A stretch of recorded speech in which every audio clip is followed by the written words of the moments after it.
Live from Warpath Podcast Studios, downloaded into the internet, uploaded into your heart. It is the 2014 inauguration ball speech with yours and mine, Governor of Brohio, Adam Gokowski. What's happening, Cleveland? I finally did it, and thank you for all of my voters out there. Thank you to Anthony and everybody who has supported me. Nick, everybody, it's been just unreal. Yeah, go ahead. We're opening the bottle of champagne as we speak. Yes, we're getting ready here. Nick couldn't be here for the special moment, but I actually got my wife to agree to let me open the bottle of bubbly for Valentine's Day this week, just a little bit early. That's okay. That explains what you guys are talking about. Friday, it's like, all right, get champagne for Friday. Cool. So Friday is champagne night at our house. We've got a 1-year-old, and when he goes to bed, we just get drunk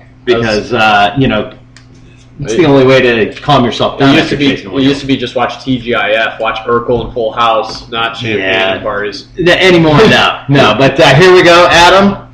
Ready? Here we go. All right, there we go. We'll pour a little bit of bubbly here for you. Oh, man, here we go. Because you know what, and I realized for the past few episodes that we have not had the beer of the podcast. So right now we'll go with a nice Moscato Spumante Champagne from California. I was going to say it's barefoot. So it's barefoot. Don't get way too excited. But here's to you. Cheers. Thank you. 2014 Governor of Brohio. Oh man. Woo! Definitely tastes better with my wife. Yeah, I'm not as cute. A couple more though, you might be alright. Yeah, I don't think you're going to want to have a child with me. No, absolutely not. But this is a pizza and pierogies. Again, Nick is knee-deep in tribe design work right now. It's that time of the year, man. It's that time of year. See, for the next 2 to 3 weeks, Nick will be going crazy. And then for 2 to 3 weeks after that, I'll be going crazy. I just hope he gets my good side when he makes my sign.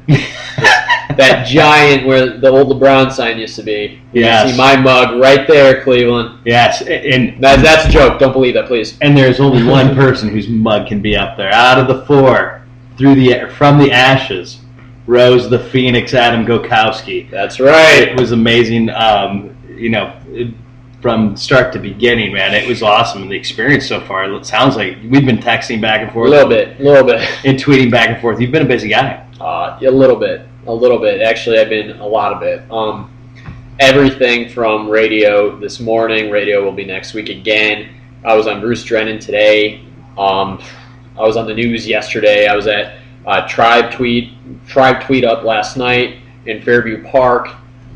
Everything. It was just been personal appearances left and right. I was cracking up because every time I've tried to call you or text you since, I can't talk right now. I'm getting ready to go on stage for Tribe Tweet. And then I called you later, or I texted you later, and it's like, yeah, watching the news. And then I called you this morning, you were driving here, and you were texting me because you were on the phone with Bruce Drennan. Well, yeah, I texted you on my, at a red light, because I don't support texting while driving. But I was at a red light, and I'm like on my way because I looked at the clock. I'm like, oh no, and it was like 5 minutes before I had to get here, and yeah, I was on Bruce Drennan. I had a phone interview that was on air, and people were watching. That is awesome. That you can't get bigger than I love you, Cleveland. And I brought that up to him too, and I'm going to be on there again on opening day. Nice. Yeah, because I back on opening day of 2008, I interrupted his show. And I brought that up on air today, that I went on, and I'm like, love you, Bruce, and he goes on, I love you, Cleveland. And I brought that up to him. So if you guys saw the episode today that aired at around like 6:15, or maybe around 6 o'clock, somewhere in that range, he it airs all through the night. I think he's on like every 3 hours. Oh, is he? Then you'll get, you'll probably see it then. But congratulations to you, Thank man. you. Hard fought. I couldn't have done it without you, and you know that. I like to think that, we had a piece in it, but you did the legwork, and you were the, there's only one person that can really go out there and win it, and you did a hell of a job. It was funny because I was with someone from the Indians at lunch yesterday, and I sat there the whole lunch, and I'm hiccuping champagne right now, but I was trying to get the information out of this person, and nothing. And it was so funny because you guys were supposed to find out, everybody was supposed to find out around 10 o'clock, but Yeah, who would have thought about it? Jimmy Haslam and Dan Gilbert in the past week have made hey, I love the Dolans. I think the Dolans are great people no matter what people say, and I think they're great owners. But who would have thought that the Dolans, as of this week, would have been the top owners in Cleveland sports? The thing is, to go on about Browns and Cavs, I actually think they made the right decision on both spectrums. Oh, yeah. When you hit rock bottom on both franchises and the Indians are going through another uprise, that's going to affect them. Oh, yeah. Browns will sell out every single season, that's for sure. But the Cavs are suffering because of it, and it's just becoming an ongoing joke. When you have the Lakers literally napping on the bench and have a physical handicap with, guys who physically could not play, to the point that if anybody fouled out, they still had to play, and we still lost. We should have beat the hell out of them, and we still lost. Oh, yeah. So, they had to do something. So, in fairness to the Browns and the Cavs, but especially the Browns since it was on the same day, I hear you. But you stole my thunder. Yeah, they tried to, but the Thunder's been blowing up. Let me tell you. You've been all over the media, and then all over Twitter and Facebook. It's just been crazy. The likes and the shares and the retweets, and I've seen Swisher tweeting you. I believe I saw Jim Tressel tweet you. Or I tweeted him. You tweeted Jim? Well, because I'm going to officially announce this. I don't know if JT is listening, but for the viewers, keep on following me on Twitter because we're going to start a campaign to get Tressel to go to opening day and to open up Brohio with me. That's the goal. Boy. That's the goal. So we're going to start that campaign. I can easily email him, but no, we want to have the fun way and make this into a Twitter contest. So that way he might be able to tell me no, but he's not going to tell all of us no. Yeah. So that's we're going to have some fun with this. I like it. And what a better way to start off Brohio than that. I just realized that. I wasn't thinking about it. You and I probably will not be sitting together. What? If you're going to be, are you going to be at 117 for opening day, or where are you going to be? 117. You're going to be at 117. I'm just going to have to work on getting some tickets over there. Oh, my. Whew. I'm just one of the little people now. You're the big people. This is not my show. I'm just a member of the cabinet. On this show, you're the campaign manager for sure. But the thing is, we got to talk to the right people. Yeah, we've talked to a lot of the right people so far the last month. So let's do it again. You're on the list. JT's on the list. My parents and probably my buddy and my brother. Those are the ones that have to for sure get it. Just don't forget my wife. And Mrs. and the Mrs. Mrs. L. But absolutely. That I'm sure. Oh yeah, I'm sure something will come up. If not, I'll stumble my way down there. Yeah, and then I think Kim Gentili from Akron as well needs to be on the list. Oh yeah, she's been going nuts. She and I have been talking a lot. I've never met Kim before that. I may have met her once or twice, but my dad. Let's introduce who she is again for those who. Kim Gentile is one of the, I believe, associate directors. I think so. Yeah. Department. Oh God, Student Affairs. Student Affairs, something like that. Kim, I'm so sorry, but no, she is in counseling or. What is that? The student counselors, or not student counselors? Is it student government? No. The people that help you choose your classes and stuff. It's been advisors. Yeah, it's been 14 years since I've been in college, and I met with my advisors my freshman year, and then stumbled my way through 6. So. But enough of that, man. It's been such an awesome experience for you. What if you could say what one highlight is so far of the whole experience? Since I won? Mm-hmm. Honest to God. Since you've won, but let's say through the whole thing, from start to finish, from the day you decided you were going to do it until Tuesday.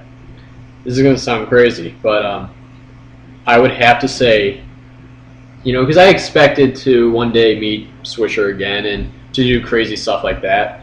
But the one thing that I cannot take back is the fact that in my major at Kent State, I was the first one, mind you, it being in a media major, I was the first one to get public attention for my work. A lot of the guys and girls that were in my major, they had $1 million egos, and that was really it. Where I worked my buns off for the last almost 10 years of school, from high school to college and so on after that. But the fact that I was the first one out of my graduating era to get public fame, I'm not famous, but I am going to be a public, local, whatever you want to call it, personality. You're a personality down at the ballpark. You're a personality around the ballpark, and I'm the first one to get noticed. Yeah, in a fame-driven major. That's big. Oh yeah, and that was the one thing when I'm on Twitter yesterday when Kent State Alumni Association tweeted me. I that was just unreal. Oh, dude, that's huge. It's so cool to be in something that where you'll hear this. You'll hear a laugh track. We're on the from your alumni base. That's so awesome. I mean, granted, it's Kent State, but yeah. But last night at Tribe Tweet Up, it was funny because Curtis Danberg thought I was an Akron student because of the whole Trussell and Kim and everything. And I'm like, no, I went to Kent. And he looked at me and goes, you have Akron connections and you're a Kent guy? Wow. and I'm like, yeah, I mean, that's how I roll. I know everybody. But, I mean, the thing is, being the person I've been for the last 24 years is why this campaign was very successful. This isn't like people just showed up last minute and were like, oh, this sounds cool. No, this is people knew how much I love the Indians. People knew how nice of a guy I am. Yeah. How well I treat everybody. It doesn't matter what race, sexuality, religion, age. I'm going to treat you like a human being. Yeah. I'm going to treat you with respect, and I'm going to be kind. And it paid off. Yeah. And you were and I think Eric was very much the same way. You didn't hear Eric blasting anybody. And just to kind of say why we're talking about Eric. Eric and Adam actually worked together in the same office at University Tees, and the first person to come up to Adam and congratulate him and everything was Eric, and I got to give major props to Eric. He went straight to the fire. He was not afraid, and obviously it sucks that somebody had to lose. Yeah, but that's the nature of the storm. He was beyond a class act. Yeah, and he even made a status for me. Nice. And he I didn't get to see him today, but I put in my status, he's been nothing but great. Yeah, he's been a class act. And here's an invite to Eric. Eric, you're welcome on the show anytime, and I can't wait to see you and Eric out there leading on some. Oh, you'll see Eric for sure. In that red tank top. If I had guns like that, I'd probably do the same thing. I don't blame him one bit. The thing is, I can have guns like that, but I also have hairy Polish arms, so I would need a lot to even try.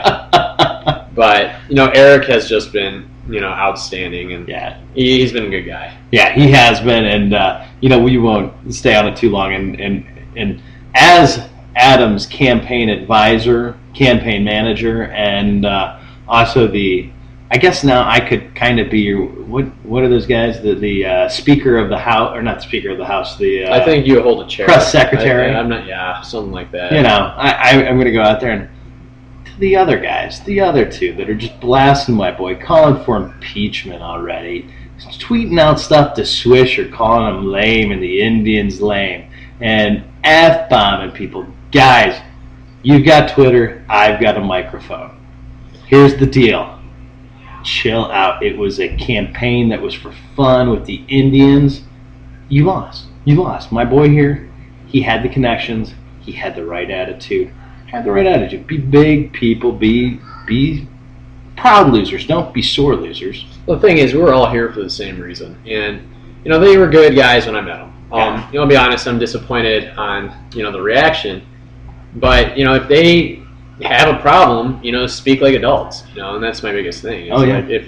If you felt like you were treated unfair during this election, speak. Yep. And that's my biggest thing. I mean, come on the show. You're more than one. I mean, open invite to anybody. Really. Open invite. There's as open long as there's respect on the mic. Exactly. Because I may not have the guns. I'll bring the hammer down. And this is just firing the warning shot here, guys. Microphone with a couple hundred people that listen every week. Well, I'm not even going to say it's a warning shot. I'm going to say it's an open invite because we have nothing to prove, man. Right. We won. Exactly. We did our job. We did exactly what we needed to do, and we won fair and square. It was no foul play. It was nothing but fun. Yeah. I had fun, and the thing is, if I would have lost, whoever would have won, I would have been the first one to congratulate them. Absolutely. We probably would have brought them on this show all the time. Oh, absolutely. And, it would have sucked to lose, but that's the nature of the storm, man. You get into competition to win or lose. You don't get into competition to tie. No. And unless you're in soccer. Yeah. Or hockey. But sometimes football. But sometimes football once every 20 years. But regardless, guys, be a little classy. I heard somebody fire off Lame to Swisher. Somebody ripped Kipnis for his promo he did for our last show. I mean, if you're a big fan, love the tribe. Love the game, man. You love the game and be big about it. But that's all we'll say about it. I promised I wouldn't go too deep in it because I wanted to go farther. But I respect our governor of Brohio's wishes. Did you? He's the governor of Brohio. Yeah. In case you were wondering what my wishes were, it was just to have respect for all three of the other candidates, and we did exactly what we did today. So exactly.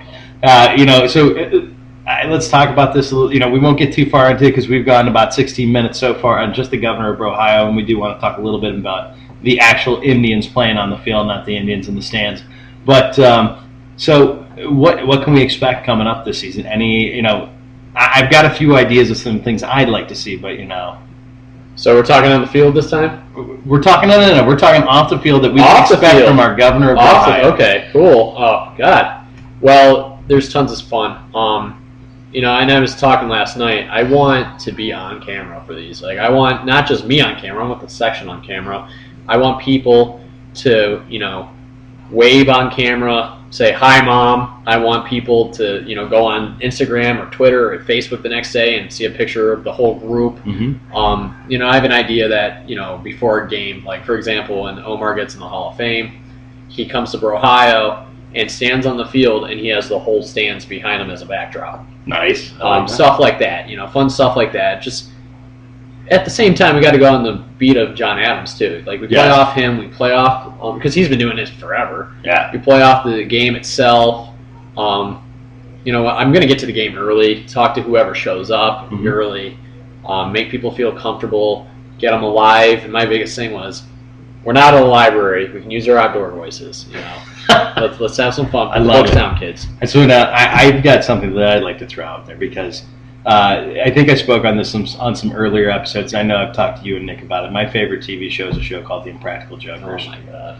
And they had one where they went to a baseball game. Minor league game, right? Minor league game, and they had to pick a chant out of a hat, and they had to go down into the stands. And the guys had written these chants for the others. But they had to go down, and one of them, Sal Volcano, had to chant "Let's Get Sexy" and get everybody in the whole section chanting "Let's get sexy." And then the other one, Brian Quinn, had to chant "My wife left me." Now, I'm not saying we have to go do that kind of stuff. Although a "Let's Get Sexy" chant, would be absolutely hysterical. But I would love to see where we have a hat and pass it around that section 117. And you make it sound like, who was it? Ozzy Osbourne who passed a cup, fans spit in it, and then drank it. Like, is that where we're going? No. I'm not going. I'm teasing you. That's what I just thought of with that hat pass. Fight a head off of a bat or something, or of a dove, on the camera. But no, I would love to see it where you're out there and we get everybody in that section involved. But even just fans that want to send. So right now, I'm setting it up. Send to warpathpodcast.com. Or not warpathpodcast.com, but Warpath Podcast on Facebook or at Warpath Podcast. Tweet us or send us on Facebook your ideas of chants you'd like to hear. Oh, yeah. Any is good. Yeah. I think we need to come up with an Indians, kind of like, in soccer, they've got the songs. The thing is, thinking through it, like, there's a lot of stuff that I don't want to take because it's so good. I don't want to rip off the other franchises. Oh, absolutely. Like the Yankees have the one where they don't sit down or they don't stop until the player acknowledges them. They'll just chant their name. And I've seen that in person. I was in the bleachers in 2011 at an Indians-Yankees game in New York.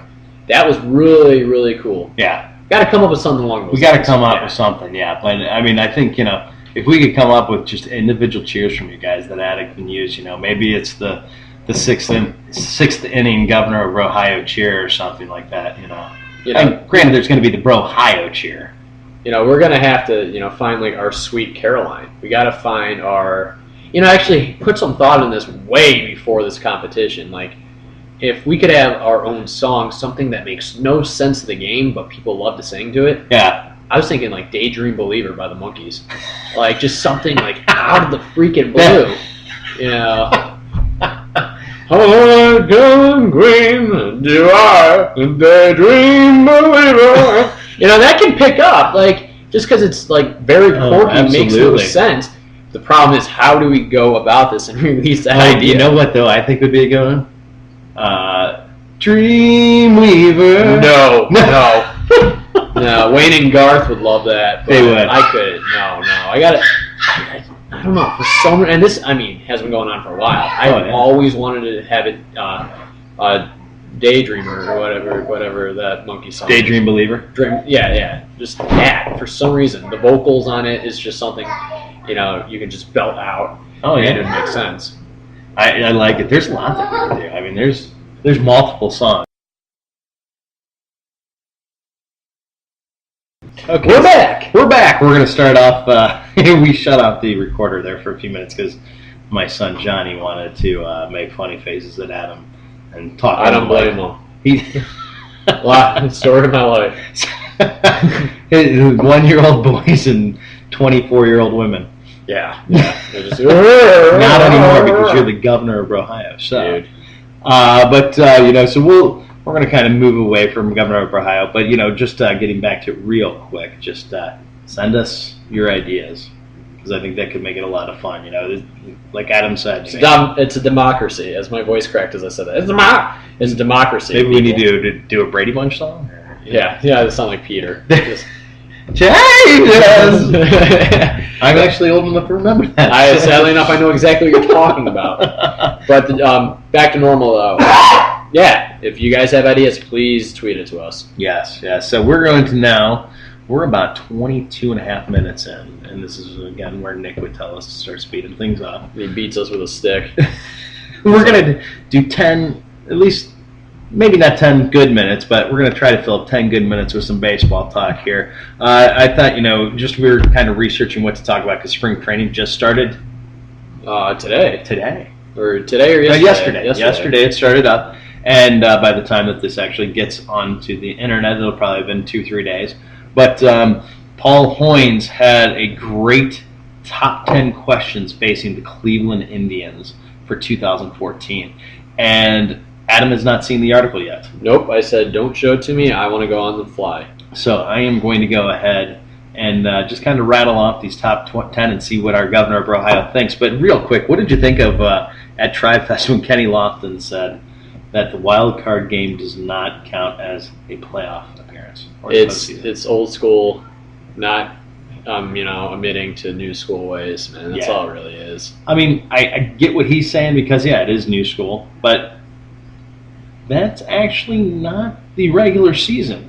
No. They played all the regular season games after regular season, postseason baseball. Kenny. The thing is, if you think about it, his 95 year American League Division Series, that was not at one point not around. Right. American League Championship Series at one point was not around. You look at the history of baseball, it was always the World Series, but for years they didn't have any rounds. It was just bam, you're in the World Series. Yep. So times have changed, Kenny. Yep, and another big thing before we start into the top 10, Alleluia, Michael Brantley has been signed to 4 more years. Well, that's how you got to do it. People think, free agency, that's how you have to do it. No, you can just sign in-house, man. You just re-sign players. Especially a guy like him. Now they got to get hit and miss. But we'll get into that as we get into this. So, all right, question number 1. Is Danny Salazar ready to go wire to wire as a starter in his first full big league season? Starter, yes. Ace, no. I would say he was a 3 at best. Yeah, I think he's going to be your number 2 or number 3, probably fall back to 3 or 4. It's going to be Masterson, McAllister, then him. Really? So McAllister, not Kluber. Well, that's going to be the 3 or 4. It's going to be either Salazar and Kluber. Okay. I like McAllister in that number 2, unless they get a Waldo back. But I don't think that's going to happen. Salazar at that number 3. I really like it. Three It's at funny. best. I feel like I've been reading that they're going to put Kluber at number 2. Everybody's talking about Kluber being It's going to be going to McAllister. break that year, but I have a feeling he's the 4 myself, Kluber. So Yeah. I like that answer. It was interesting. What will probably happen. Hoynes said Salazar wins 12 games and bounces between Cleveland and Columbus a couple of times before getting established in the big leagues. That makes sense. It makes sense. I would take it. 12 wins from Salazar. That's big. Yeah, because he's going to get no decisions. Yeah, he's going to have no decisions, and I think those no decisions will be close. I don't think you're going to see him be the kind of guy that gets shoved a lot. No. Question number 2: Does Justin Masterson sign a multi-year deal? Yes. Yes, he does, because I don't know who else would. I really don't. I honestly don't think they're going to sign anybody else. Okay. You think? Okay. Actually, it probably made no sense because I was looking at my phone. I got a text from somebody. I was wondering. And I was like just rambling. No, I think they're going to sign him because you got to build franchises around pitchers like him. Yeah, I think so, and I think that by them signing Brantley, it kind of reminds me of '93. Yeah, exactly. When they got Bell, they got a couple of those other guys, Baerga. I forget who all was in that era where they got them. Sandy Alomar, I think, was number 1. But they sent Joe Carter. Yeah. So I think that's the kind of building that they got to do. Kind of a la early to mid '90s, my high school years, watching them sign these young guys to long-term contracts. That, I mean, really, in all honesty, for the next 2 years, what they're paying to Brantley is not bad. They need to convince Masterson, we are spending money on the guys that are going to be here that are going to help us win. The thing is, guys are also going to take lower cuts to play for Terry Francona. I think so, too. Yeah. And hopefully they can convince Masterson that. I mean, personally, what I would think that they should do, go into this, they're getting ready to go to arbitration. He's asking 11.8. They're offering 8.05. Go in there, give the guy $10 million for this year. And, use that as a way, as leverage to, hey, okay, we're going to give you more than we want. But if we can get you in I'm trying to think, a pitcher just signed for like 3-4 years, $36 million. Or they were talking about somebody just signing. If you can get him for something around there, I think that's a steal. Yeah, for somebody like him, you build franchises around. Exactly. I mean, try for something 3 years. You make him your franchise pitcher. Yeah, exactly. Do it. We haven't had the guy that we've re-signed that's been the franchise pitcher. It'll mean so much to the fan base, and I think it'll mean so much to the guys. I think then when you have to go into Kipnis, I'd love for them to get Kipnis this year. And I told him to his face, dude, I hope they get you signed long term. What did he say in return? He just smiled. Yeah, he's not going to really. Johnny was kicking me at the time that happened. But all right, what Point said, Masterson and Indians avoid arbitration, settling on 1 year, $9.925 million midpoint, close to my $10 million. Yeah. Masterson turns in a second straight solid season as the ace, but the two sides are unable to reach an agreement on a multi-year deal. Masterson files for free agency at the end of the season. God, I hope we don't get that. Yeah, let's hope not for that. Yeah. All right, number 3, we actually just both said that. What are the chances that Ubaldo Jimenez resigns before 0. opening day? I'm going to give it a 17% chance. I'm going flat 0 because Flat 0. I think the Masterson signing is going to affect it. Okay. I personally would prefer Masterson over Jimenez, but if they only go to a 1-year contract with Masterson, I think they still could kind of try to figure something out with Ubaldo. But it's going to be low case scenario, low percentage. What Hoynes says, we'll probably have Indians and Jimenez will keep talking, but he eventually signs a multi-year deal with Toronto or Arizona. For some reason, I see Jimenez in Toronto. So do I. I mean, it just feels like that's the kind of place he should go. It's going to be another Toronto bust, though. It is. That's how I see it. It's going to be like R.A. Dickey. R.A. Dickey. Yeah. They give him all this huge money. And that's the thing with a lot of athletes. Even in basketball, that Lin guy, Jeremy Lin, he has one breakout, 2-month span, and they just sign him for a ridiculous amount of money. That doesn't prove anything. It doesn't do anything for you. It just proves that you're gun happy to get or gun crazy to shoot off your bullets and fire all your bullets and get the guy that's the flavor of the month. Yeah. All right, number 4. Can John Axford close? I'm going to say yes. All right. Just because, I really don't know too much about him, but he can't be worse than Perez. Yeah, I mean, Knock on wood. Towards the end of the year last year, he actually seemed like he was picking it up. He was getting back to his old ways. He had 13 appearances last year with the Cardinals after being traded by the Brewers, and they were important. He was able to reestablish his fastball after the Cardinals told him he was tipping his pitches. Look at what our bullpen guys have done with guys Jimenez, with McAllister, with Kluber, the years that they had. Yeah. Everybody in our bullpen seems like they are top flight guys that you want to be learning from. And I think the other great thing is you have Sandy Alomar in the dugout and Gomes behind the plate. And he is, from all that I'm hearing, the second coming for us. Yeah. And that's why I say it. The coaching staff is the greatest in the league. We'll be fine. Yeah, I would agree. All right, question number 5. What will probably happen, once closer, always closer. May take a couple games, but he'll be fine. 5, who will replace setup man Joe Smith in the 8th inning? Good question. Last year, before the season started, you thought you had your true number 8th inning guy in Vinny Pisano. It may be him. I think it's his year. You think it's his year? Yeah, he's going to come back from last year. I tend to think it's going to be Cody Allen. Him too. The guy's got just flames. Just throws flames. It's going to go back and forth. But I kind of like seeing. I'd love to see them ease Pastano back in and make him our 7th inning guy.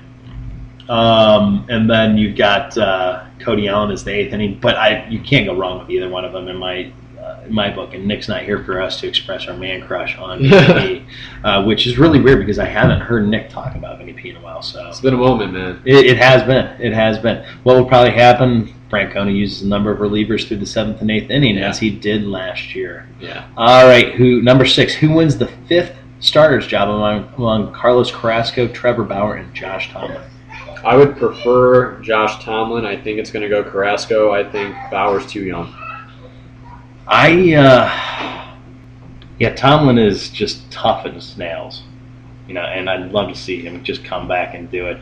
But Carrasco, I think, if they can channel the psyche, is going to be the guy. They got to just get his brain under control. It's not quite like Fausto Carmona / Roberto Hernandez, whatever that man's name is. There's some wires crossed up there because he's got all the stuff to do it.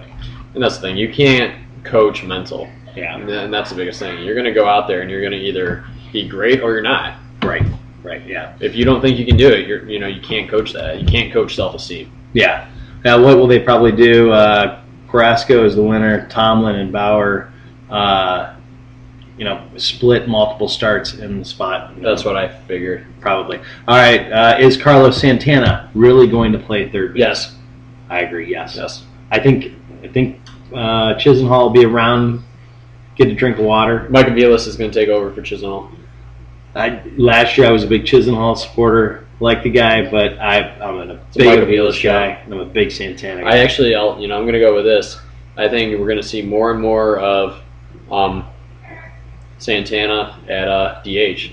Okay. I think we're going to see him a lot at third, but he's going to split time with Mike Aviles. All right, here's a question that's outside of the 10 questions. Is Lonnie Chisenhall in a Cleveland Indians major league or minor league uniform by the end of spring training? I think yes. Yes. Columbus? Indians, I think he'll be bench. He'll be bench. Yeah. Okay. I didn't know if he was going to be the next Matt Laporta spending a lot of time down in Columbus. No. I'm going to say bench. Signed by Boston or Baltimore. Yeah, that's what I saw. Yeah. All right, what happens? Santana is going to be the everyday third baseman. When can we expect, or what can we expect from free agent outfielder David Murphy? Pretty much the same field as Drew Stubbs, but he's going to have more bats. Yeah, I would agree. Yeah. More bats. It's nothing exciting. Yeah. Nothing crazy. I don't know that he'll be quite the outfielder that Stubbs was. Stubbs has a crazy arm, and he's fast. Yeah, fast as lightning. But I think he'll be. He's going to be solid. Yeah, there's nothing to worry about. Boynes thinks he's going to bounce back and turn in a solid season. 280 versus right-handers, 259 versus lefties. Oh no, that's what his career is. And he says didn't do that by accident. So he says he's going to be around that. All right, question number 9: can the Goon Squad deliver for the second straight year? in dog years, Giambi's a lot older. When you look at it that way, 1 year more. 43. 43, that's not a kid. Yeah. I don't even know if he'll be on the roster on opening day, to be honest. Really? Wow. It's just, you got to look at it this way. If we don't have roster space for a 43-year-old man, something good is It's going a good on, thing. I agree. Yeah, it was great last year, but, another year older is hard. It's not like he went from 27 to 28. No, he's going a significant leap. I don't disagree with you, but I think he makes the roster. Again, Murphy's kind of in that goon squad. Vilas is in there, but I think he less and less becomes a member and becomes more of part of the regular rotation. I was going to say Vilas is going to have a big year. Yeah, I think he's going to have a huge year. I think the goon squad does deliver, but I don't think they have to deliver quite so much because I think we're going to be able to rely on Swisher and Bourne a little bit more. And you got to look at it. Jan Gomes is out of the goon squad. Jan Gomes is regular. He's regular day catcher. But I do think that they're not going to have to rely on the goon squad so much this year, and that I think that's the key thing is the hope. What Coyne says, Giambi makes the club along with Mike Avilas, Rayburn, a couple of new bench players. A lot of prep flexibility across the diamond. God, I forgot about Rayburn talking about this. Yeah, Rayburn's around. He's also, The question is, he's every other year guy. He's also an unsung hero. Yeah, he is. He is. Number 10. How did the Indians handle the expectations of 2014? I think they'll do fine, man. Mm-hmm. I think they're just going to go out there and do what they have to do, man. It's just going to be a continuance. It's, like after we lost that game, weirdly enough, I was not terribly upset because I knew if we would have won that game, the next rounds would have been very, very rough. Oh, yeah. That's 3 rounds of hell. And we would have had to face the Boston Red Sox. Yeah. I compared them to, say, an 8th grader. They can beat up on the 7th and 6th graders, but they would just get destroyed with the varsity team. Right. But those 8th graders grow up to be high schoolers. And that's where I see it. They just had some growing up to do. Yeah, and I think that there's a lot of it. I think the key thing is we don't have what was the baseball classic last year? World Baseball. World Baseball Classics. As Drupal Cabrera hopefully will come in and mind will be set. Pitchers won't be all exhausted from the World Baseball Classics. And I think, like we said, I think we're going to see more out of Bourne and out of Swisher this year. They're going to be that's what everyone's been saying too. Settled in. Swisher, that was a big year for him last year to leave New York, come to Cleveland, be the star guy, have a new baby, new ball. Everything was new. It's homecoming to boot. It's one thing to feel the weight of the Yankees on you if you're a 4th or 5th guy.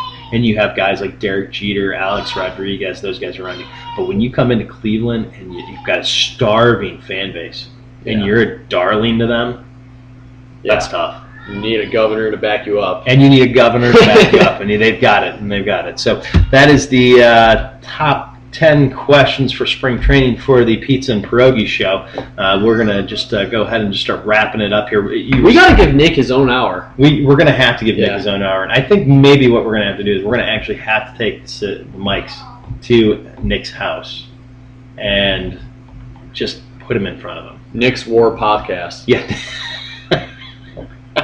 Hey, this is Nick, and I'm going to just destroy Anthony. Yes, exactly. Adam's all right. Anthony, he's going to get it. Yeah, he's going to give it to me. No, wait, that's weird. No, but Nick, we love you, man. Just keep designing. It's been too long, dude. I haven't physically hugged you in a while. I don't think we've ever hugged. So let's do it sometime. All right, so your next big appearance is this next coming week. Well, I got 2 coming up. Okay. Both on Tuesday. I'm going to be on the radio. I'll tweet that out. To be honest, station. It's on a mentor station called The Cougar. And, yeah, it's going to be pretty cool. And, that's on Tuesday morning. And then on Tuesday during the day, I will be on, not on anything. I'm going to be at a press conference at Progressive Field. Nice. Well, I'll be appearing Friday night in the TV room with my wife and my son watching Despicable Me for Valentine's Day. And then on Saturday, I'll be appearing at Home Depot, picking up some stuff for around the house. Nice little Saturday. So come see me there. I think we're getting our cue right We're now. getting our cue that it's time to finish because Mater's being thrown in my face. And this is Anthony LaGuardia and Adam Gokowski for Warpath Podcast. Downloaded to the internet, uploaded into your heart, And go Tribe!